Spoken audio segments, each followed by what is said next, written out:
तुम्ही कधी विचार केला आहे का की श्रीमंत लोक पैसे गुंतवतात तेव्हा ते कमी वेळा का तोट्यात जातात?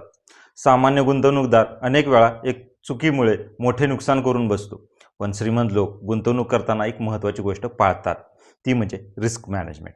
आजच्या व्हिडिओमध्ये आपण समजून घेणार आहोत रिस्क मॅनेजमेंट म्हणजे नक्की काय. श्रीमंत लोक गुंतवणूक करताना कोणत्या 5 मोठ्या नियमांचे पालन करतात आणि सामान्य गुंतवणूकदार या गोष्टी कशा वापरू शकतात. तर चला सुरुवात करूया. रिस्क मॅनेजमेंट म्हणजे नक्की काय? तर सोप्या भाषेत सांगायचं झालं तर गुंतवणूक करताना तोटा होण्याची शक्यता कमी करण्यासाठी केलेली योजना म्हणजे रिस्क मॅनेजमेंट.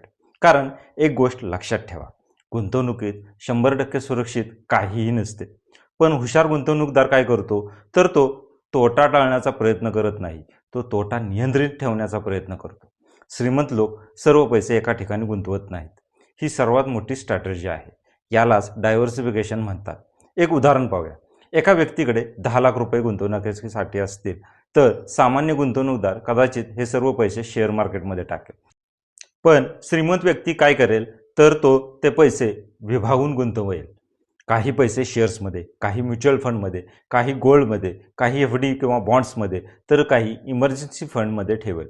यामुळे काय होते, जर एक गुंतवणूक खाली गेली तरी इतर गुंतवणूक त्याला सांभाळतात. सर्वात महत्त्वाचे म्हणजे श्रीमंत लोक इमर्जन्सी फंड ठेवतात. अनेक गुंतवणूकदारांची मोठी चूक काय असते, तर ते सर्व पैसे गुंतवतात आणि इमर्जन्सी फंड ठेवतच नाही. म्हणून अचानक जॉब गेला, मेडिकल इमर्जन्सी आली, बिझनेसमध्ये लॉस झाला तर त्यांना गुंतवणूक तोट्यात विकावी लागते आणि आपले टार्गेट मिस करावे लागते.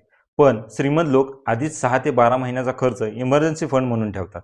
त्यामुळे त्यांना गुंतवणूक तोट्यात विकण्याची वेळ येत नाही. श्रीमंत लोक भावनेवर नाही तर नियमांवर गुंतवणूक करतात. सामान्य गुंतवणूकदार काय करतो, तर मार्केट वाढलं की खरेदी करतो आणि मार्केट पडलं की घाबरून विकतो. पण श्रीमंत गुंतवणूकदार असे करत नाही.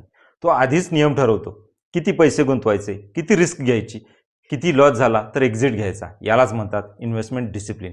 कारण ते लॉंग टर्मचा विचार करतात. रिस्क मॅनेजमेंटचा एक मोठा भाग म्हणजे लॉंग टर्म इन्व्हेस्टिंग. कारण शॉर्ट टर्ममध्ये मार्केट खूप व्हॉलटाईल असतं, पण इतिहास पाहिला तर लॉंग टर्ममध्ये स्टॉक मार्केट आणि म्युच्युअल फंड यांनी चांगला रिटर्न दिलेला आहे. म्हणून श्रीमंत लोक 5, 10, 15, 20 वर्षाचा विचार करून गुंतवणूक करतात. श्रीमंत लोकांची आणखीन एक गोष्ट म्हणजे ती म्हणजे इन्शुरन्स कव्हर. खरे तर ती हिडन रिस्क मॅनेजमेंटमध्ये येते. अनेक लोकांना वाटते इन्शुरन्स म्हणजे गुंतवणूक नाही, आणि ते खरे आहे.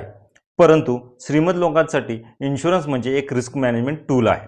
उदाहरणार्थ term insurance, health insurance, personal accident insurance, विविध प्रकारचे बिझनेस इन्शुरन्स.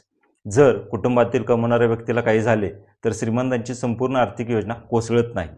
आपण रिस्क मॅनेजमेंटचे एक उदाहरण पाहूया. समजा 2 मित्र आहेत, राहुल आणि अमोल. दोघांकडे गुंतवणुकीसाठी 5 लाख रुपये होते. राहुलने सर्व पैसे एका कंपनीच्या शेअर्समध्ये गुंतवले, पण कंपनीला नुकसान झाले आणि त्याचे पैसे अर्धे झाले. दुसरीकडे अमोलने काय केले, तर त्याचे पैसे mutual fund, gold, stock, FD, emergency fund असे वेगवेगळे गुंतवले. एका गुंतवणुकीत लॉस झाला असेल तरी अमोलची बाकीची गुंतवणूक वाढली आणि शेवटी अमोलचा पोर्टफोलिओ सुरक्षित राहिला. हीच आहे रिस्क मॅनेजमेंटची ताकद. तुम्ही असाही विचार करू शकता की राहुलची शेअरची गुंतवणूक वाढली तर त्याचा फायदाच होईल. पण इथे एक गोष्ट लक्षात घ्या, फायदा होण्याचे चान्स 50%च आहेत आणि नुकसान होण्याचे चान्सेस पण 50%च आहेत. या उलट अमोलला फायदा होण्याची शक्यता 80%पेक्षा जास्त आहे. थोडक्यात काय मित्रांनो, श्रीमंत लोक गुंतवणूक करून श्रीमंत होत नाहीत, तर ते रिस्क मॅनेजमेंट करून श्रीमंत राहतात. म्हणून गुंतवणूक करताना या गोष्टी लक्षात ठेवा. सर्व पैसे एका ठिकाणी गुंतवू नका. इमर्जन्सी फंड ठेवा. भावनेवर गुंतवणूक करू नका. नेहमी लॉंग टर्मचा विचार करा आणि सर्वात महत्त्वाचे इन्शुरन्स घ्या. तुम्हाला जर हा व्हिडिओ आवडला असेल तर याला लाईक करा, तुमच्या मित्रांशी शेअर करा आणि आमच्या बचत मंत्राच्या चॅनलला सबस्क्राईब करा. धन्यवाद.